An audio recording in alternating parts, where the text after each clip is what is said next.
struggles of startups, of growing and starting and growing your business.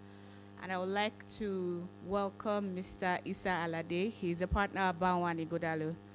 He will be heading this session.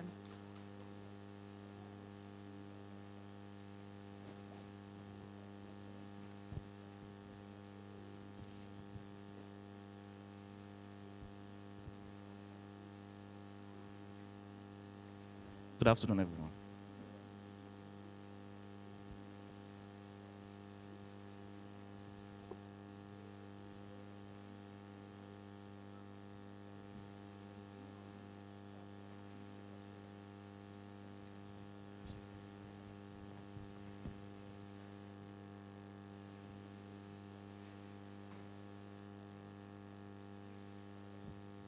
So I'm sure everyone here is here because we have one business or the other we're starting or we've started already, and we're sure that for every business you have, there's some sort of legal implication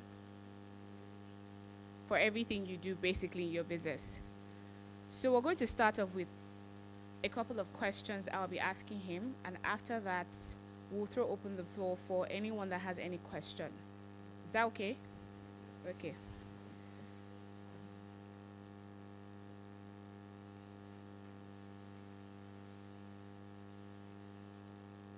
So,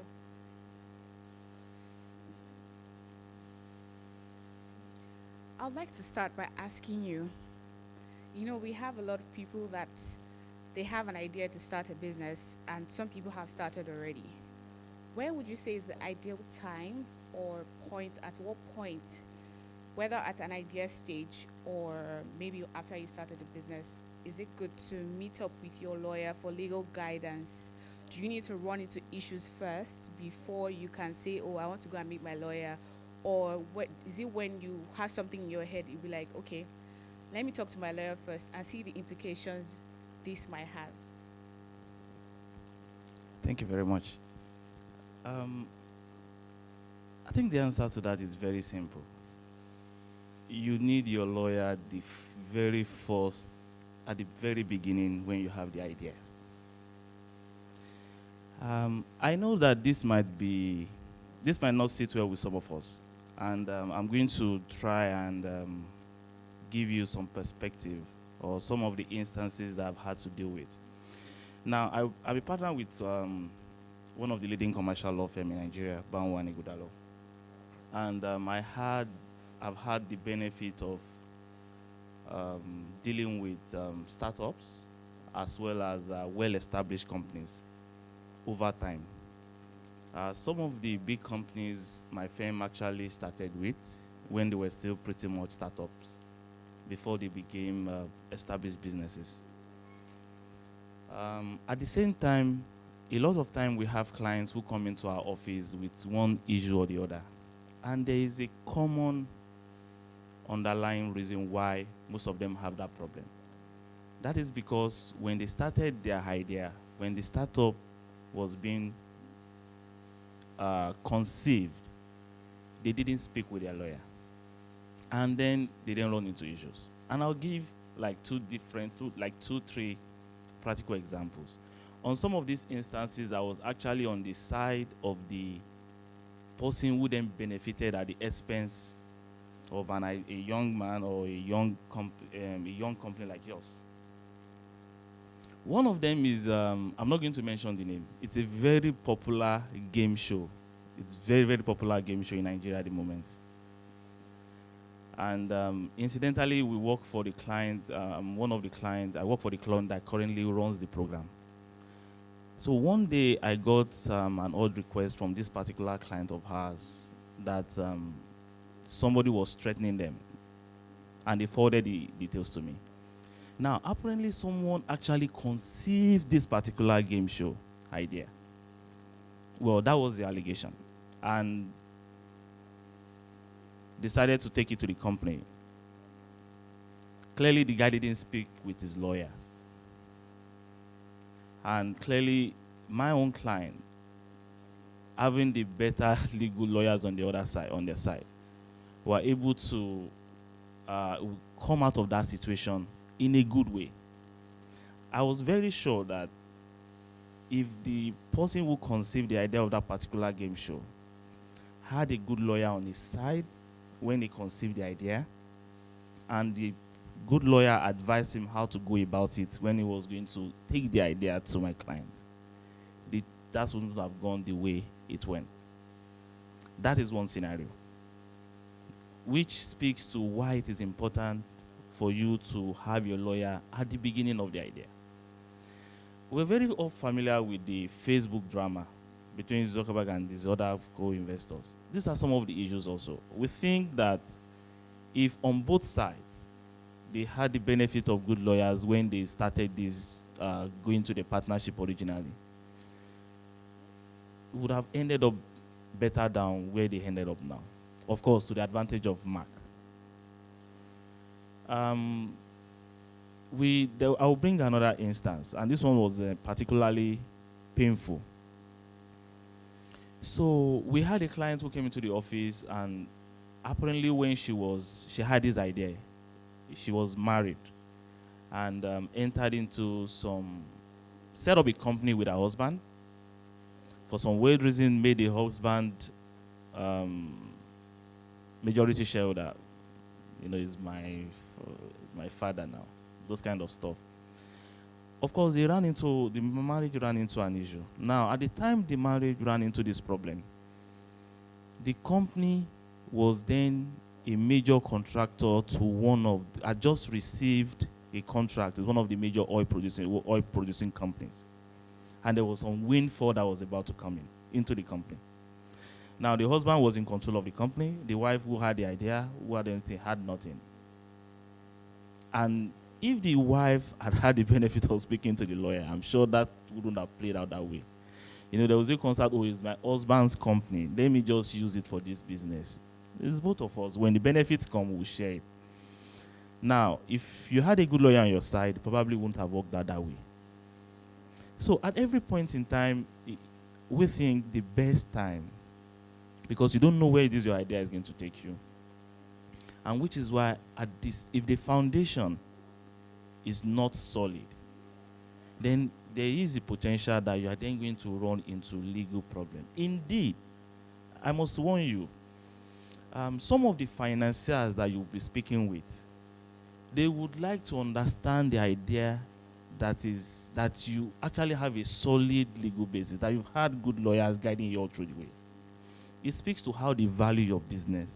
It speaks to how serious they will regard you. If you are someone that they see have actually had the benefit of a good lawyer on your side all along, then they would better be able to appreciate what you are doing and then value you appropriately.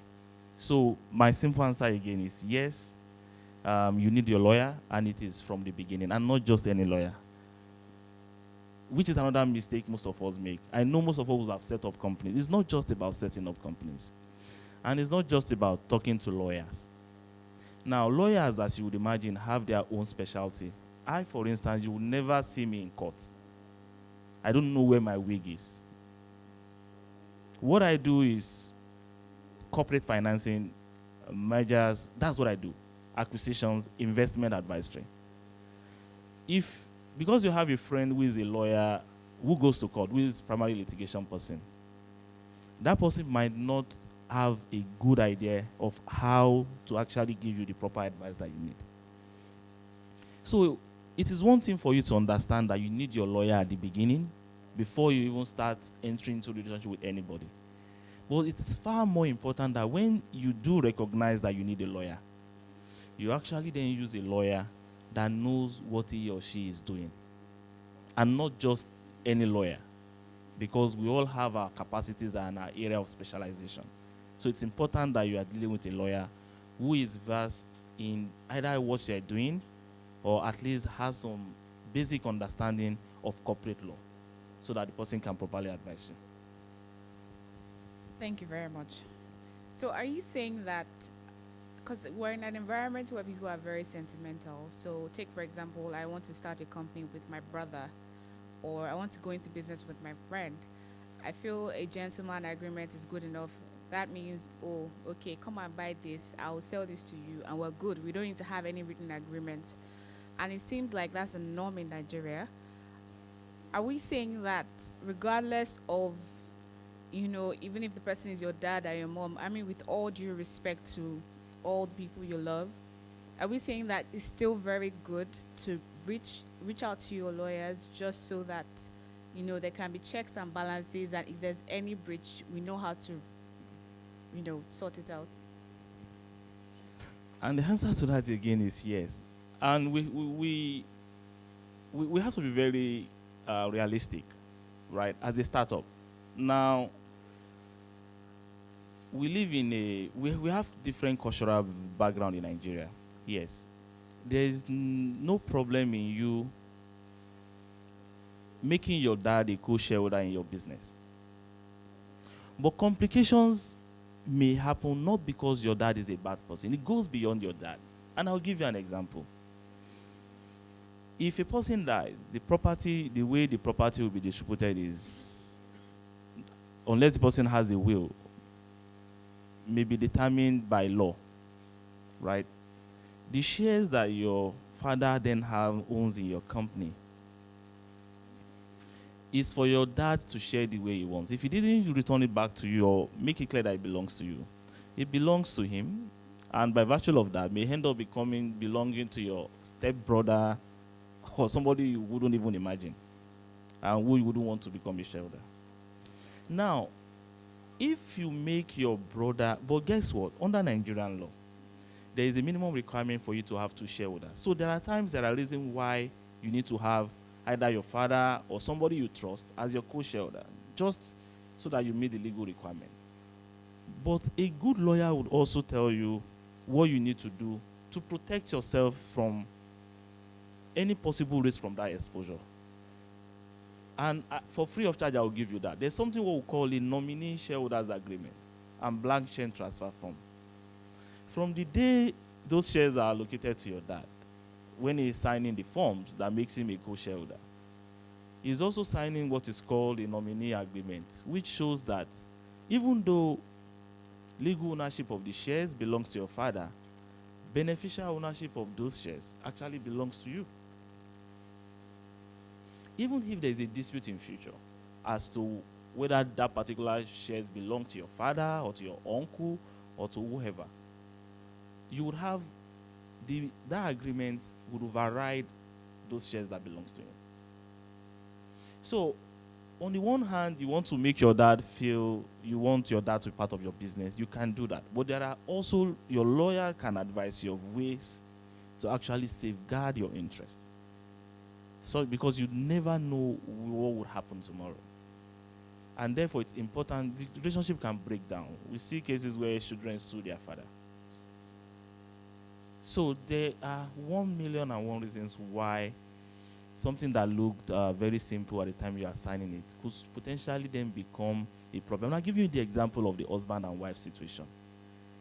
The lady at the time she was taking the contract using her husband's company couldn't contemplate that she will find herself in a situation where she and her husband won't be on speaking terms. It's just part of life. So even if she had done that, there are ways she could then have protected herself at the same time. And a lawyer, if the lawyer knew what she was doing, would have found a way. Yes, there's an urgency, you need to do a company, use that company. But we'll sign what is called an assignment of proceeds, by which the company then assigns its right to those proceeds to you.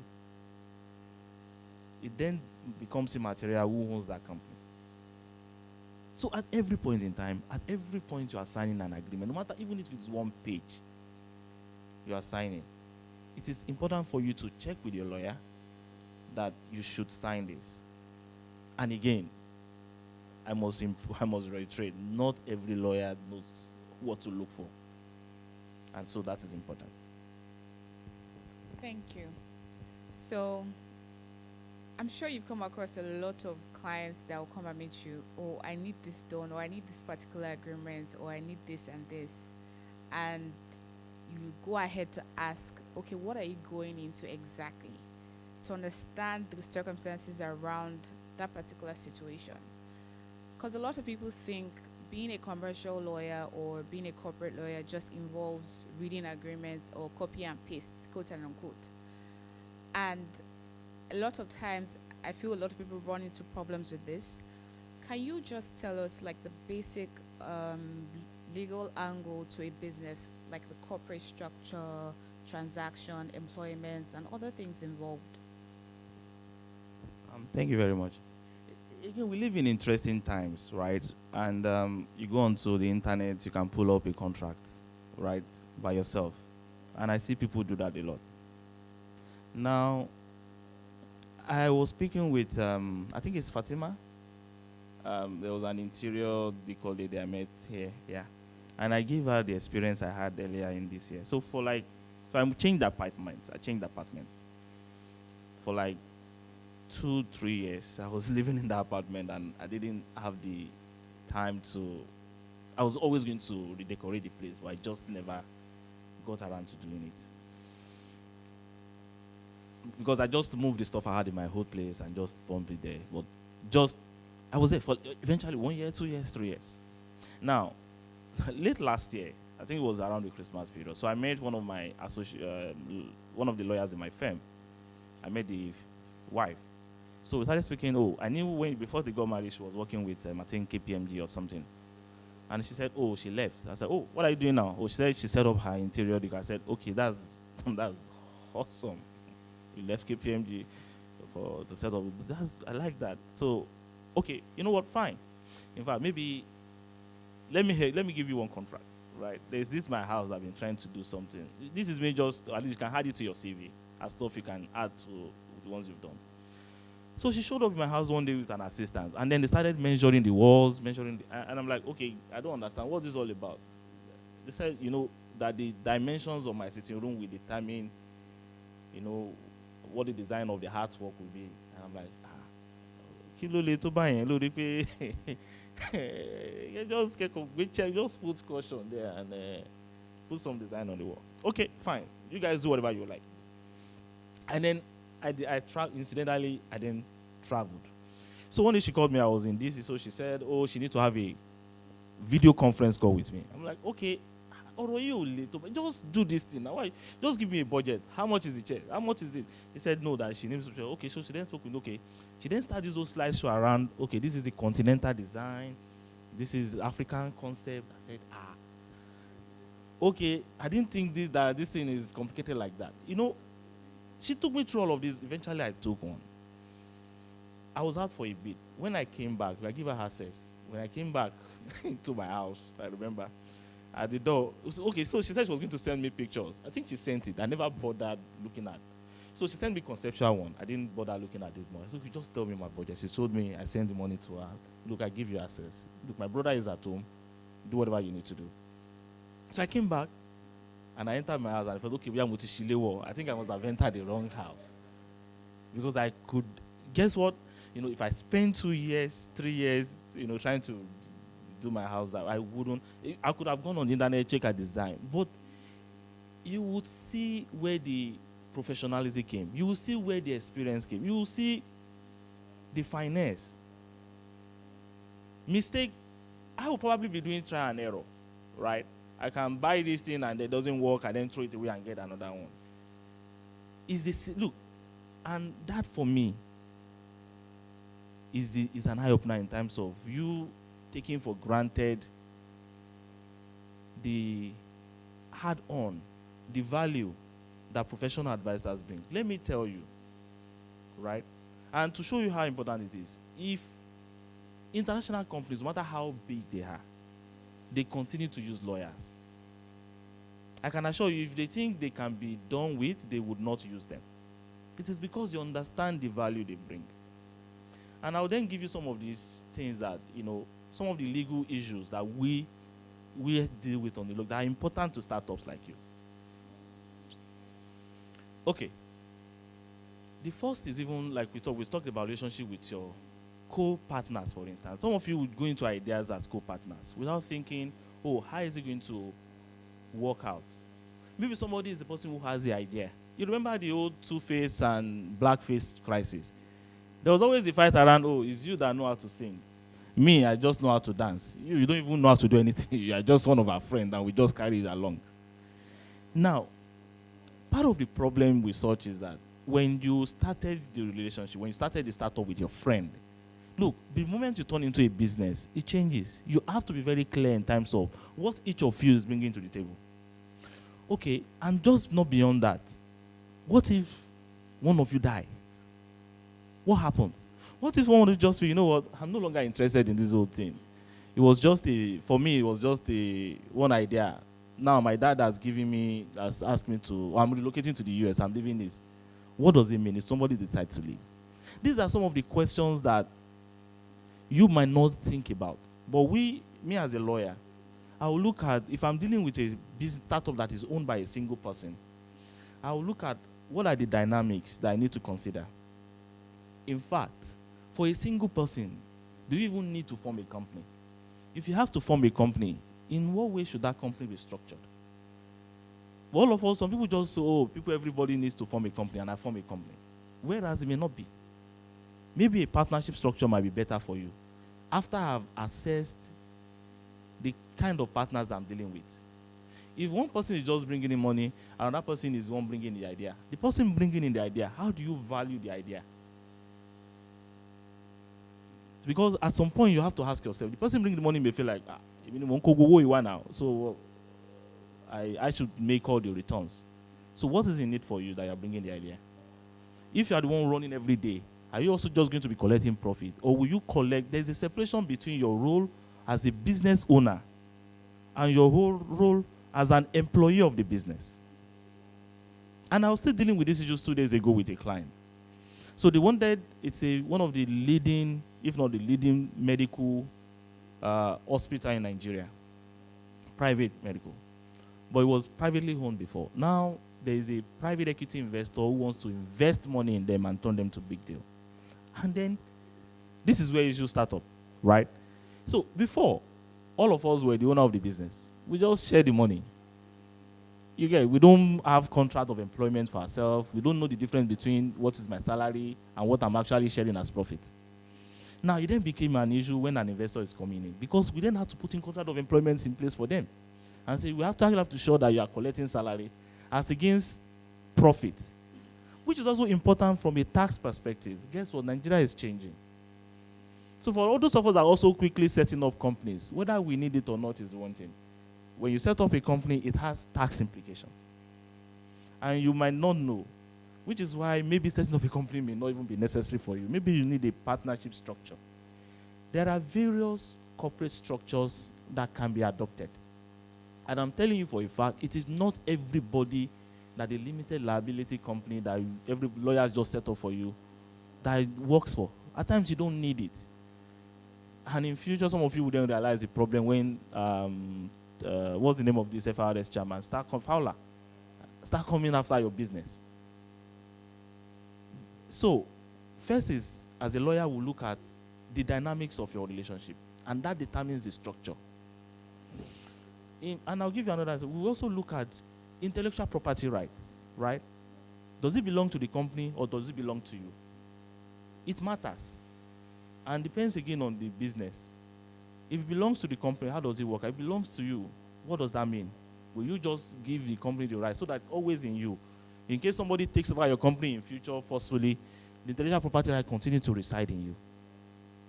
Then some of us engage our friends or employ people. Do you have a proper contract with those guys that also ensures that whatever intellectual property right is developed by those people in the course of working for you belongs to the company and not to them? We've had issues with that. One of the international schools recently was threatened to be sued by one of their very first music teacher. This was a music teacher that was, this is something about 1990s. Now, this was the person who composed the school anthem. The school wasn't a big deal then. Now it's a big deal. Suddenly the guy woke up and is broke, Maybe one of his... and maybe he was talking to one of his sons one day that, you see that school, that the anthem that they make so much, that was the one that composed it. And the next thing was we started, their lawyer, they got one of them to talk to a lawyer who wrote one letter and was asking for, was it 5 billion naira that the school is using the man's intellectual property right. It was the one that composed it, and they didn't pay him anything extra, and it belongs to blah blah. And this was something that the school has been known for. They can't easily just change it because it's become part of the school. Now the school wouldn't mind paying for it, but 5 billion, well, that's something else, right? But guess what? It wasn't even standing on a good feet. By the time we went through it and we looked at all the circumstances, we found legal reasons to throw it out. Well, I'm just saying that. So if you employ someone, but you could imagine how that could have pained, it would have done a lot of injury to the school. If we were not able to find a good basis within his contract of employment to shut it down, maybe we would have had to negotiate and beg the guy, and maybe at least 500 million naira would have had to go out on that. So please go into the internet and just drafting a contract, and I've seen it. People, it's not. There are a lot of things that go into drafting a contract. There are a lot of things I will consider because of my experience. If I'm drafting a contract of employment for you that you'll be entering into with your security guards alone, there are considerations that I would have that you might not think about because of the nature of my experience, because it's what I do. What are the liabilities? Where are they sitting? With you and your partner, with you and your employees. At every level of your relationship, there are different considerations. And you can't know it all. Just like the way I didn't know anything about interior design, even though I always thought in my head I can do it. I would never have been able to do it. Thank you. Thank you very much. So I have another question that a lot of people always ask. So you have a business or a business basically, and maybe you want to go into partnership, but because you're so scared of people stealing your idea, and they ask you, okay, I want to sign a non-disclosure agreement, but it's not very practicable because, the company I want to go into partnership with is a very big company. I'm sure they'll throw out the agreements because, I'm too small, or maybe, you people are just saying this, that I should sign a non-disclosure or a non-compete agreement because you're a lawyer, you don't understand. This is very hard for these people to even give me the audience to sit down. How can people practically, in a very practical way, execute a non-disclosure and a non-compete agreement? How we deal with this again on a regular basis, right? Please, everything we say here also, it's I'm always very conscious of something when I speak, right?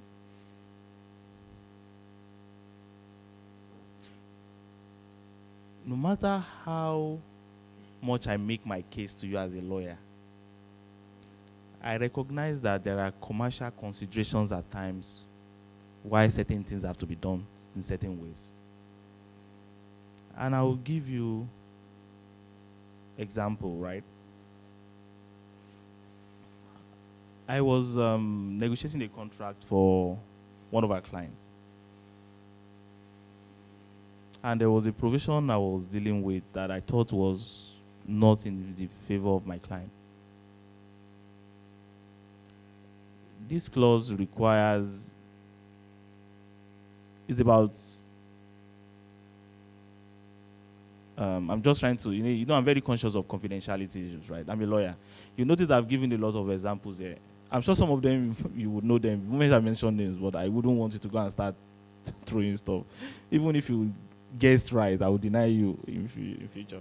So that's why I'm being careful what I say, so that, because some of these things end up out there, which I'm going to speak about when we talk about this NDA. Maybe that's where I should even start from, right? That's where I should start from. Maybe let me start from making what the legal position is, right? First, an NDA is good. It's important, right? Legally, is the best position you should have. If I was your lawyer, I would ask you. And guess what? There are different, again, this is where it's important, right? NDA, some of us, we focus on NDA only with when we want to talk to investors. But if you talk to an IT person, an app developer, some of you are developing an app, you don't bother about that. You think it's the person that has the money. Even at that stage, there's an exposure to you. In fact, an NDA may be more important for you at that level than the person you are going to go and collect money from. So when we talk about NDA, please take your mind outside. Maybe you want to talk to Axion or your financiers. Even your employees, your staff, if you are employing just one staff or two, ensure that their contract of employment has an NDA so that they don't steal your ideas and take it away. Your risk at that level is more, I'm telling you, than with an institutional investor. Why? Look, institutional investors give a lot of importance to their reputation. There's something that is called reputational risk. That you sign an NDA with a big company, and the company then steals your idea. While you might not have the money to sue them in court, because guess what, they'll come and get a lawyer like me, or go and get another big lawyer who will make it very expensive for you. But when their reputation is close at risk, they'll be very careful. You go to Premium or you go to Sahara Reporters, and you splash it on the face of news that, look, I have this NDA with this company. But in 2017, I took this idea to them. I even signed an NDA, see the copy of the NDA. Now, they let me go, they said they are not doing. Now, 2020, the same idea, they've now started using it. Can you imagine? Look, the reputational damage to the company is going to be a big problem. Right? We all know Tiger Woods. We know Tiger Woods and what happened to him between the family crisis and where he is now. He lost a lot of his contract. It's the same. NDA protects you from big companies stealing your ideas. But let me assure you that the value in it is not necessarily because you will be able to sue them to then get money or stop them. There is a better value in it now in terms of we live in an electronic world. We live in a global world. Even any international companies that relate to them would not want to touch them if they hear that it's a company that goes about collecting ideas from startups and not meeting its obligation. So they would not want to find themselves in such space. So the fear of their reputation, if such an agreement goes out, and what it means for them, the damage it will cause them, is going to cause them to respect that NDA. And that is where the NDA is then valuable to you. Beside the fact that you'll be able to possibly, if you then have money yourself, be able to actually then take them to court and also enforce. But beside that, there is a deterrence value in an NDA that stops them from doing it. So but at the same time, I understand why at an idea stage, you'll be very careful about just throwing NDA on the table, right? So you want to go and pitch your idea with IFC, for instance, and you walk into their office in DC and you say, okay, before I talk to anybody, I'll call for all Lou, I'll go sign paper here, just to the law. No. Again, please, I'm a lawyer, but at the same time, I'm not asking you to be stupid, right? I'm asking you to be careful, to protect yourself, but at the same time, don't be stupid. Also, if you have an idea anyway, you don't just go around. Some of us have what we call angels. Angels. And this is where it's important, right? You have angel relationship. Let me give you a scenario. You want to talk to Nigerian breweries for something, right? If you walk into Nigeria in your own, the possibility that you could be smashed and trodden on is very easy. Compared to someone who knew someone. You already have a relationship in there. And that person also works out, is like a family or father figure to you. And that person is the one that introduced you. It won't be easy. It's easier for that person to protect you and even be able to make a case and say, talk to his people that, just help me to sign an NDA with this boy. You are not the one pushing the NDA. In fact, maybe you don't even have to be the one pushing the NDA. There are subtle ways of putting it, right? In fact, the other ways of putting it is, and that's where you need your lawyer. NDAs don't have to become out explicit. You don't have to You know, the first mistake we think is when we want to sign an NDA, you have to label the agreement a non-disclosure agreement, blah, blah, blah. No. And that's what I'll tell you, no. There are indirect ways of logging an NDA that is becomes binding the moment they see it. So I send a memo. Somebody after you say, guess what? I'm going to send you an email with my paperwork and everything. Right? With my ideas, some of these ideas. I'll email it to you. But that document you are sending to them, is worded or structured in a way that it has an NDA inherent in it. Despite the fact that they've not signed it, by clicking on that document, and you have all this app that can allow you to do it, by clicking on that document, they are signing an agreement, they are signing an NDA, without them even knowing, without them consciously recognizing that this guy has sneaked in an NDA through the back door. But you have. You've gotten your NDA without necessarily preparing an NDA in front of them, which could rub off wrongly. That would say, see, like, who are you? You don't even have an idea. Just think in your head that you're trying to get me to sign an NDA. Who's your daddy?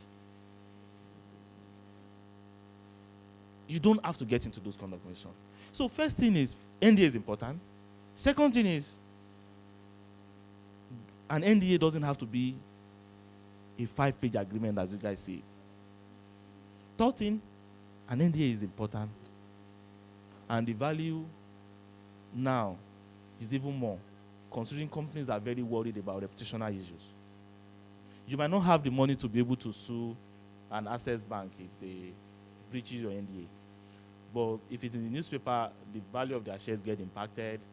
Their reputational issues, people will be trashing them on newspaper. They'll become on Twitter. People will start trashing them on Twitter. Look, the only person that don't get worried about that is Donald Trump. Every other person I know get worried about whatever image is being posted. People have lost their job. People have lost, shares have plummeted because of stuff that they do. So an NDA is important, get it signed, but be very, sensible the way you get it signed, so that you then don't rub people off wrongly. And if you talk to your lawyers, there are ways we can sneak NDAs in without even telling them they are signing NDAs. They won't know, but they've signed an NDA. Thank you very much for that. So, one last question before I leave everyone to ask any question they feel they want to ask. How can a startup find confidence in seeking a lawyer at the early stages, especially when, at the beginning, everyone is humble. You're still at that stage where you probably don't have funds, or you have little funds, and you're thinking, okay, in order of priority, I need my money for this, for my app, for my accountant. Especially in Nigeria, it's like hiring a lawyer is like the last thing on the list, because you feel, oh, lawyers are too expensive. I mean, it's so bad that someone will see your card and be like, I'm sure you charge me for this card you're giving me, because they think, okay, you look very expensive, can I afford you? That kind of thing. So I want to find out, so how can startups have confidence in lawyers, that they can, walk up to a lawyer and let you know that, okay, this is my situation, I don't have a lot of money, but I need you for my business? Okay. And again, I heard this again, particularly because I work in a big law firm, right? And people are always saying stuff like this. But, and I will tell you, I will be very, how will I call it, clear. I will be very truthful to you, right? My firm will probably charge now. And why do we charge? Because I have big lawyers like this that have to pay salary to, Now, there's a price for everything, right? All the ideas, all the benefits I bring to you. You might not know the value now, and you might never know the value of it, right? But you should never not be ready to pay for value. First, let's get that side. Nigerians have mindset, have very funny mindset. Nigerians don't want to even pay for anything, which is a dangerous position on its own. You have a good idea, and people have how will I call it, jeopardized their business, their ideas because of those kind of attitude. We don't want to pay, and we try to scringe, at our own detriment. Penny wise, pound foolish, right? At times, what we then lose is worth. Please don't take that mindset. If you have to pay people to get quality services, please pay for it. There was that joke about that I read. It wasn't a joke online, right? So there was this CFO that entered the office of the MD and told the MD that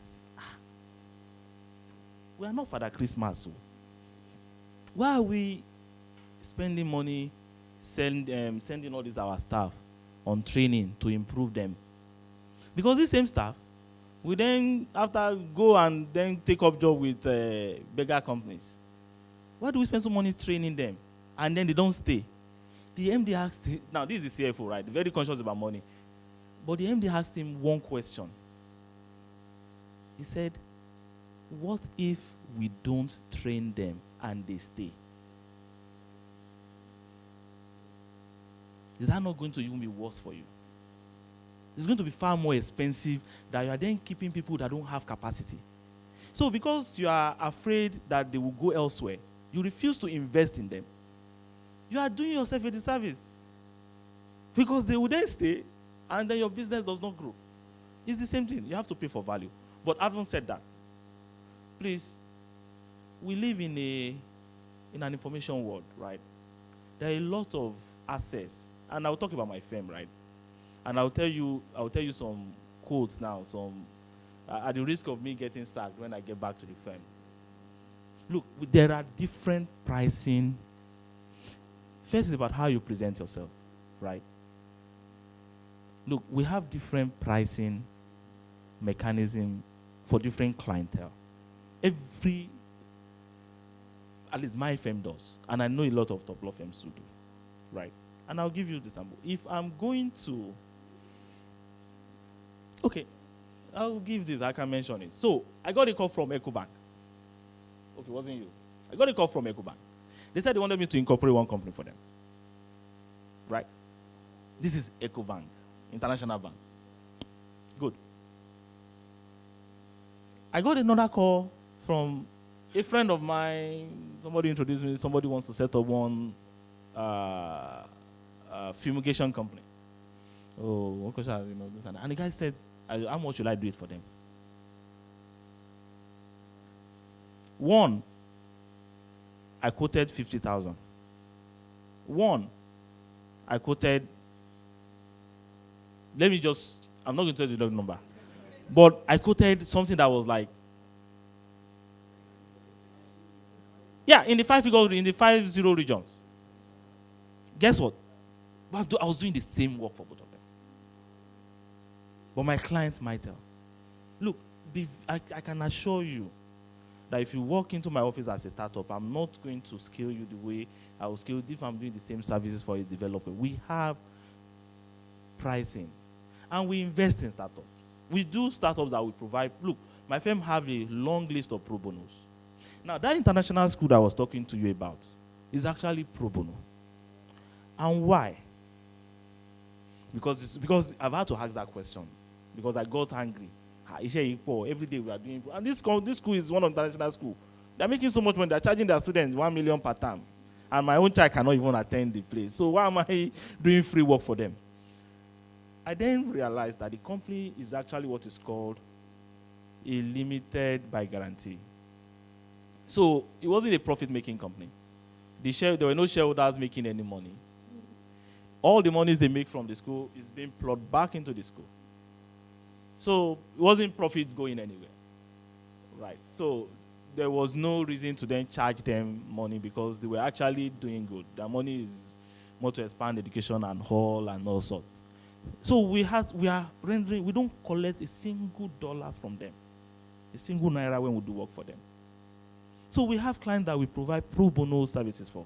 And there are startups too that we provide. And it works for us. I'll give you an example. And I will mention the name of the company because I'm very proud to be part of that company. Go and check what the company that is called Main One Cable Company. It's a very popular. That's the leading cable, fiber optic submarine cable in Nigeria. We started Main One right in our office. It was just 3 of us. We either have the meeting in our office or we have it in the house. Main One didn't have it in the house of Mr. Funke Opeke. She's my auntie now. We're family now. Just so that you know, because we invested in a startup. That time it was a startup. It was just an idea in our head. But we're not collecting any single money from her. First, because she called in relationship. She happened to know one of my partners who was a brother, so we said, okay, you don't have money. Fine, we'll give you all the support you need. But when you become something, you give us, I will come and ask. And we called in that favor. Guess what? There's no transaction Main One is going to do now that I'm not going to do, and I'll collect money. I then charge them now based on where they are. But we invested in them. And that counted. At the beginning, we're not collecting anything. We were funding them. And the same thing. So we invest in startup. We can agree price ranging, but we will probably not pick your cost. If you have to file for you, we collect something reasonable that makes us also worthwhile. If you do something free of charge for people every time, my spirit is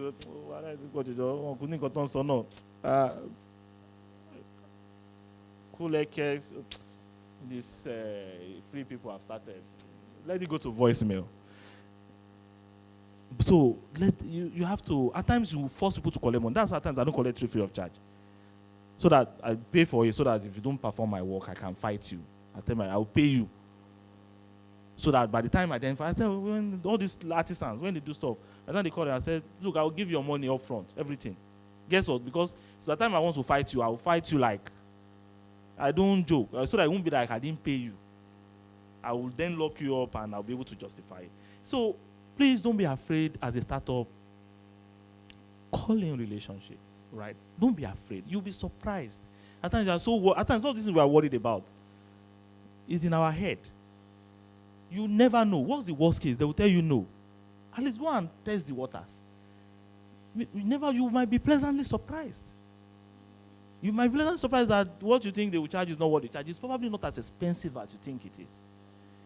So remove that mindset. First, be ready to pay for service if you can pay for it.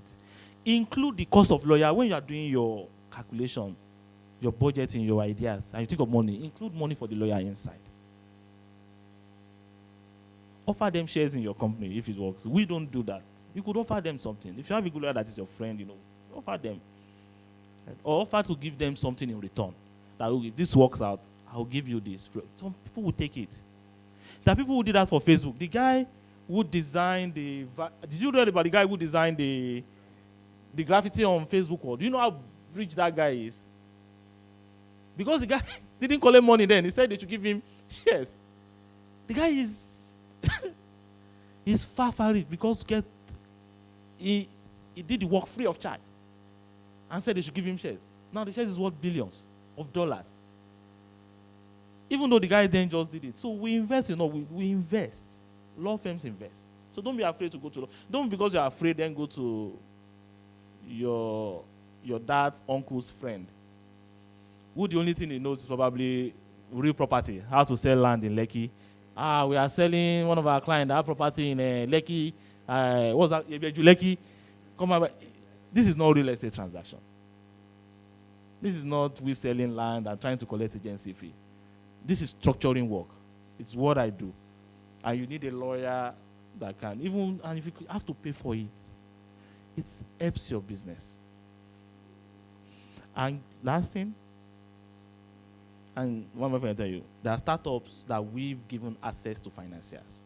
You see, one of the disadvantages you put on is because you're afraid to come is, we are only just providing legal service to you. We are also an access to, we advise all the multinationals, all the investors. If your idea is so good enough, we'll introduce you to people who will invest in you. We've done it.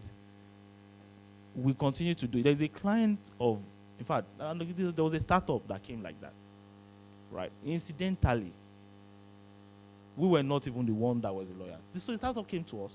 One of our clients came to us that there's a startup that want them to invest, that we should do DD on the startup. So we went and checked the startup, and we said it was fine. But the client then ran into some trouble. Well, for some reason decided, okay, I can't provide that funding that they need anymore. But I was the one that led the DD on him. Now, I had a PE client that I was then investing, looking for those kind of assets. And I referred it to them. And the PE guy has invested in them now. And they're doing very well. That there's a relationship that you can't, how much, they didn't pay me. But they came, because after that deal fell through, we had built a relationship. And they came to me that, oh, was it something about our company? I said, no. Your company was fine, even though there were small things. I can help you to even block those gaps. And we did it at a very small rate. But the value I provided to them was more than that, because I then gave them access to financing that they would not have had access to.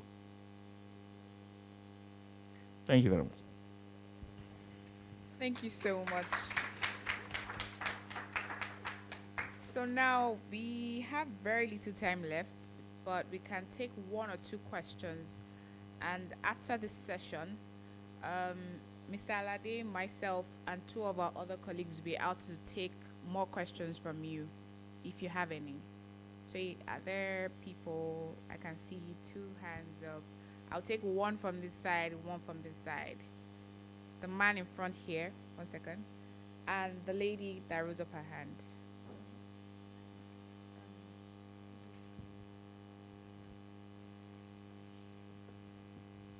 Yeah, I must say thank you very much. This has really been enlightening. The question I will ask is about including NDA in your, should I say, business proposal or what you're sending to an investor. What I actually do personally is, if I have any business plan like that, I will ensure that the first page is a kind of non-disclosure agreement. Not that it's written boldly that it's a non, but something that this is confidential. You shouldn't show it to anyone. Is that binding as NDA? So though it's not signed, but just a document, a first page like that to tell them. That's my question.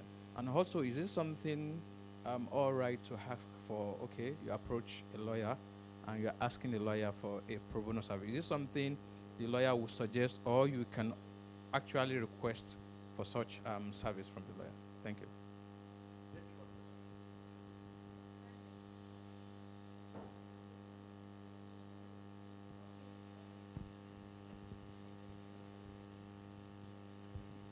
Okay, thank you very much for this wonderful opportunity. My question is this. You know, lawyers, they're very busy. And then you've conceived an idea to start off something. And then you're going to meet a lawyer without money. You don't even have the capital whatsoever. And then you're meeting the lawyer, telling him, this is what I want to do. Don't you think the lawyer will just look at you and be like, oh, you want to do this, and you don't even have the capital? The lawyer will just walk away from you. You're not serious. You're not a serious person. Don't you think so?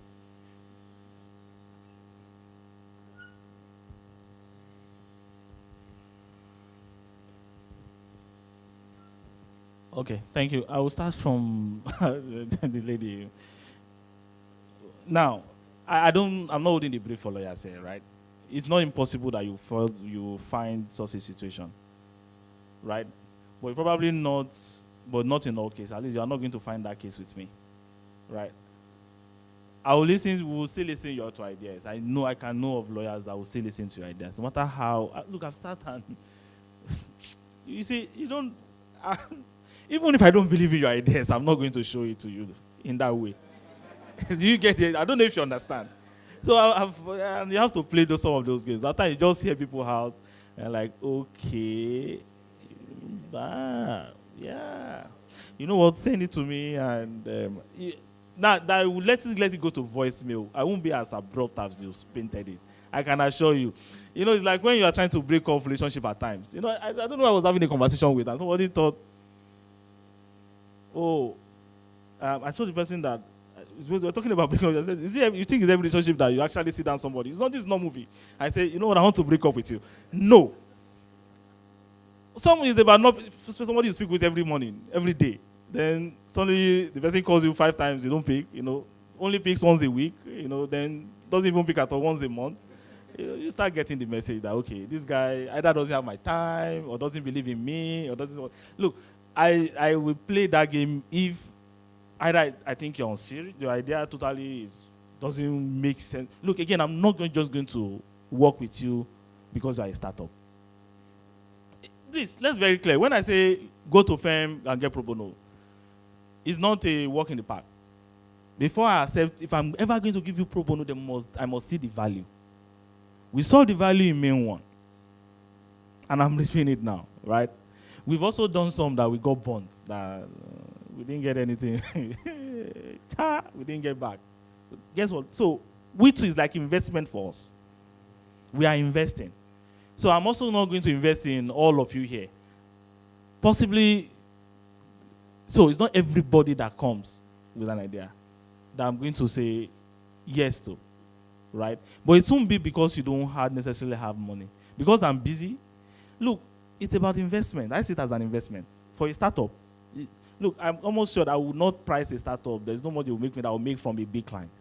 But me, I see it as an investment. There's a relationship from there on. I ride with you, right? When your business then becomes big, Look, okay, let me not throw names, right? I wanted to give you one example of one of the. Let me throw in names. But I'm just telling you that all of these things is important, right? This person believes in the idea, they will stride with you because they know that there's going to be a benefit. But you two shouldn't then sidelight them when the time comes. You get. There's also that there's a trust, there's an investment, and they expect that you will come through. You get. That's that. 2 questions from you. There's one about putting an NDA in front. It's about how it is done, how it is catched. Some may be more valid. Now, there is the issue of confidentiality, right? You get. Look, NDAs at times about how I'm even telling you, right, that there are some things that are called unilateral agreements, right? That doesn't have to be signed by both of you. The ones you provided, I've sent it to you, don't disclose it, could work, but may not be as, how would I call it, as weighty, has more value in law as what I would have done if I was in the same scenario. And there are different constructs that could come in that even does better, right? There is a page, and I've told about, and I give you, whenever we go on to due diligence data room now, you don't sign non-disclosures. Why am I trying to give free advice here, right? Okay, I'll give free advice, right? I'm in a good mood. You get it, I mean, it's a value why you are here, right? And I will give, and it's, now that there's something that's called unilateral contract. So there are code. If I send you a document, there's a code. You can't open it unless you put in a code. I actually have to give you that code. Right, that's one. There are ways you could build that into an NDA for them. That's one. Number 2 is even that when they click in, there's something that pops up and says, by you clicking it, you've agreed to the terms. That's all of us will enter into all these agreements that we don't know that we've entered into.